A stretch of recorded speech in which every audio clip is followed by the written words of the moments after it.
All right, so next we have up is the heavyweight Grand Prix. And, well, we're almost to the finals here. Yeah, we're getting close. It's going to be the end of Strikeforce after this? This is going to... It could be. This is going to decide. This night is going to decide who fights in the finals of that championship tournament. The heavyweight title won't be on the line, and that's kind of a potential indicator that maybe Strikeforce is on the way out because their heavyweight champion did sign with the UFC, and we'll get to that a little bit later. But I did see a design where the actual winner of the tournament is going to get a belt as kind of a trophy for winning the tournament, but it won't be an official title. So the weigh-ins are actually going to be on HDNet, which is on Comcast, I believe. Is it on DirecTV? It's on DirecTV and Comcast. So it's going to be 2 p.m. Mountain Time on September 9th, 2011, or in person at the U.S. Bank Arena in WKRP, Cincinnati, Ohio. The fight itself starts at 8 o'clock on Showtime. I like on Saturday. It's a good show. Back in the day, right? Probably before I was even born. I think it was before I was born, too. Right. So that's going to happen this coming Saturday, September 10th. 9, 10, 11. Wow. Right, it's Saturday. I'm looking forward to it. 8 o'clock. It's going to be good fights. Good card. First fight of the night, we got Pat Healy versus Maximo Blanco. Pat Healy's been around a long time. I think he's put on pretty good performances last couple of fights. Maximo Blanco is a nice, good up-and-comer. They're going to open the card with a nice barn burner. I think this fight is going to surprise a lot of people who might not know who Pat Healy is, and I'm pretty sure most people don't know who Maximo Blanco are. This one is one you're going to enjoy. Well, and at this point, all of these guys we're talking about are pretty much fighting for their careers because if Strikeforce does in fact fold, these guys are going to want to go to the UFC and they're going to want to put on a show for the higher executives. Those spots are getting harder. Exactly. Harder to get. So the next fight is going to see the former 205 champion King Mo take on... Sorry, that got a little lost in the moment. It's going to take on Jorge Gracie. That's the Brazilian way to say it, in case you guys don't know. But King Mo he's greatly improved since the last fight. He's been working on his stand-up, whereas you always expect the Gracies to use the jiu-jitsu. So Gracie's, of course, coming in with a black belt, and he's 4-0, so he's coming to see if he can take down the former champion and get his name up there. King Mo, I think this is one of the standouts that's going to really start to shine here. He's really young with that huge, wrestling pedigree that he's coming with. His stand-up is getting better and better with each fight. He's going to be something John Jones might want to watch out for in the future. I know he's got some beefs going on with Rampage Jackson. Maybe we'll get to see that before Rampage calls it quits. Or Rampage could become the champion here at the end of the month. And we'll get to see Rampage fight. So probably Rashad Evans maybe next. Oof. We'd like to see that one. I'd like to see that again. Rampage get that win back. Rashad and King Mo are friends. They'd probably help each other train for this fight. Anyway, so let's get to the next fight here. We've got Jacare, who's 14-2, is the current 185-pound champion. He will be fighting Luke Rockhold, who's on a pretty good win streak himself, 6 fights. He's coming out of AKA. American Kickboxing Academy, for those that don't know. Yeah, AKA. And Jacare is pretty, impressive as well. He's won his last 2 fights that have had the title on the line. He actually won the title in a vacancy match with Tim Kennedy and then successfully defended against Robbie Lawler. So we'll be looking for his second defense of that title, which, may put him in the line for a potential title shot sometime down the line. Yeah, a lot UFC. of people think Jacare may be one of the last guys left that has a shot at beating Anderson Silva if he comes over. So we'll see what happens. It'll be a good fight, good title fight, right before the tournament starts up here. Alrighty, so getting back down to the heavyweights, we've got the 4th fight of the card, seeing Antonio Bigfoot Silva take on Daniel Cormier. So Bigfoot Silva just came off probably the biggest win of his career. It'd be the biggest win off anyone's career. Yeah, very well Dan Henderson has won multiple titles, and he said that his win over Fedor was the biggest of his career, and that was even after this fight. So as Fedor's fights go on, I mean, it's almost like he's lost 3 in a row. So maybe Bigfoot's win over him is a little bit more prestigious than Dan Henderson's was. Yeah, maybe I don't know, maybe Bigfoot beat the wins out of it. Maybe, yeah. I don't know. Thing is, I've called it, and I said after he became the alternate, I think Daniel Cormier is going to win this tournament. His wrestling is unbelievable. an Olympic caliber wrestler. He looked really good in his last fight with the stand-up. Really improved. From my understanding, they let him throw kicks this fight, which is great for him. He looked really good. Although it was against Jeff Munson, who's the snowman. He just picked him apart in the stand-up, didn't really want to go to the ground. He just wanted to work on his kicks and punches. And he dominated that fight. So what I see this fight, I think is going to happen is I think he's probably going to take Bigfoot down, control him, and just win 3 rounds unanimous decision, just ground and pound, controlling that fight. And if he wants to try to punch Bigfoot in the face, he's got a pretty enormous chin. Right. It's a big target there. I like Bigfoot Silva too, man.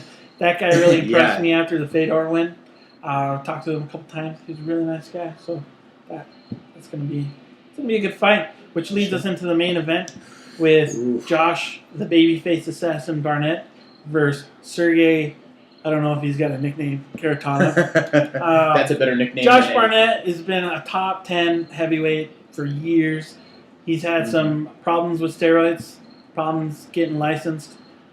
Hopefully the rest of this tournament he gets in good graces with California State Athletic Commission. Yeah. He can get that going.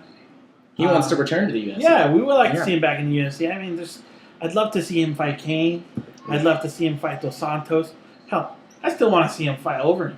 Oh, yeah. Brock Lesnar. All these guys. But first, the heavyweight division first he's got to win up. this tournament, and he's fighting Karatanov, who's a pretty deadly guy, holding some big wins over Verdun, Overeem, and Andrei Arlovsky. I thought after that fight with Arlovsky was done. He was going to fight again after that. But I'm going Josh Barnett, takes him down, submits him. I think it might kind of look like the last fight he had versus Brett Rogers. Yeah, where he beat Brett Rogers. Karatanov is good. Don't get me wrong. He's really good. He's been around a long time. He's really starting to get back into his groove. Josh Barnett is top. And after this fight, if he could win this tournament, he's top 5. Top 5 in the world. I just hope he's not overlooking Karatanov, because he's already kind of said in the public that he thinks it's going to be himself versus Cormier in the finals, and you got to get past that one fight before you get to the finals. Right. I think it's going to be Barnett and Cormier in the finals coming up after Saturday, and I do think Cormier will beat Josh Barnett. Calling it. Time will tell. We'll see what happens. So we've got some, we're going to do a little segment here because so much has been going on this past week in the news. These last few. MMA news. We already talked a little bit about Nick Diaz filling in. He's going to be taking on BJ Penn now, and we've got Carlos Condit actually facing GSP for the title. Right. So we got Diego Sanchez, broke his hand, and is out of the show we're going to be attending here coming up on the 24th. UFC 135. And he's replaced by Josh Koscheck.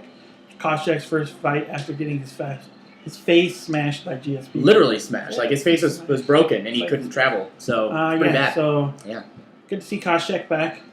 It'll be interesting to see if he has any ring rust or Yeah, Matt Hughes is in town. And not to mention, Koscheck and Hughes have been kind of lobbying to fight each other for a while. Right. So there's some kind of animosity there. AKA guys wanted a piece of Matt Hughes. Yeah. Maybe Matt Hughes will put him in their place and they won't come back for more. And probably the biggest, if not in size, but also in announcement-wise, news we have for the UFC right now, Brock Lesnar is going to return. There have been some rumors that he maybe would have to retire after that surgery, but from all reports, he's hitting it at 100% now. He had that, I think 12 to 16 inches of his small intestine removed, and he's cured according to his doctors and Dana White, and he's going to be fighting, making his UFC debut. Alistair Overeem. About time. Yeah. What's been taking so long? To get this guy over here. It's kind of, I think what they got going on right now is a little miniature heavyweight tournament themselves going on in the UFC. They've got the title going to be free on Fox. We can't forget about that news either, right? UFC is on now Fox. free on Fox, and the first fight is the heavyweight title fight. So that's going to be pretty interesting. Junior Dos Santos versus Cain Velasquez. Which is, in my opinion, the first part of this mini tournament the UFC's got going on, because they've got those two guys versus the winner of Overeem Lesnar. They're going to meet. Who knows? Yeah, they actually, Overeem maybe was offered next year, maybe.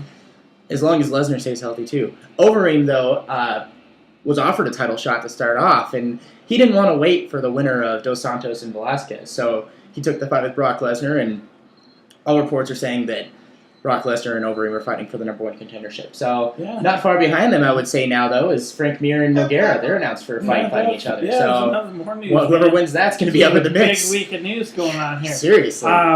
So, well, that's our show for today. We'd like to thank our sponsor, Alicia's Iced Tea. You see that there? Brewed with love from the Hincantinas residents. Hincantinas. Also, Heartbreak and Howie Designs. Yeah. All the clothing you see us wear in these shows were designed and printed by the SlaMMA staff. No, we haven't outsourced yet. We might.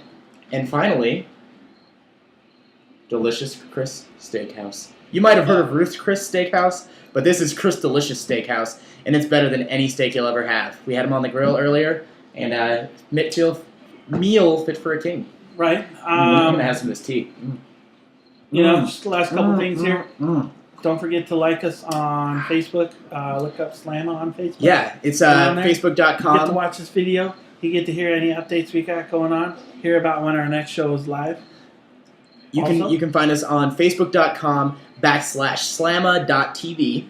Have we gotten Twitter going really yet? Twitter's still in the process. It's going to probably pop up a little more once we get the website going. Website's coming. Yeah. It's a work in progress. Just to let you know, it's coming. It's coming.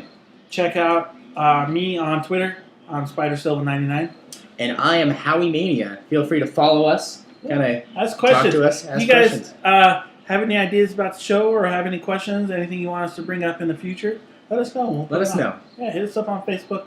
We'll talk to you. We'll get everything set up. Speaking of Facebook, today we had a milestone. We had, I believe, 43 followers to start the day. We kind of started a little petition. We said, let's get to 50 by the time we film this episode that we're currently wrapping up. 50. We wanted 50. We got 55. So thank you, SlaMMA Nation. And good night.